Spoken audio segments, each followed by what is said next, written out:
Kada nevartoti pieno produktų? Jei viduriuojate, kyla rūgštis, pučia pilvą ar kankina kitos virškinimo trakto problemos. Antra, turite probleminę odą, aknę, dermatitą ar kankina neaiškios kilmės bėrimai.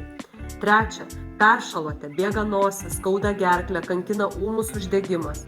Ketvirta, sergate lėtinėmis ligomis širdies ir kraujagyslių, turite perteklinį cholesterolio kiekį, gal vertėtų sumažinti riebių pieno produktų kaip sviesto, sūrio, grietinės vartojimą. Nustatyta alergija pieno baltymui kazeinui ar netoleruojate pieno cukraus laktozės. Kitos ligos, kai gydytojas nerekomendavo vartoti pieno ir jo produktų. Patiko mano patarimai, spausk like, dalinkis su draugais ir rašyk komentare daugiau patarimų.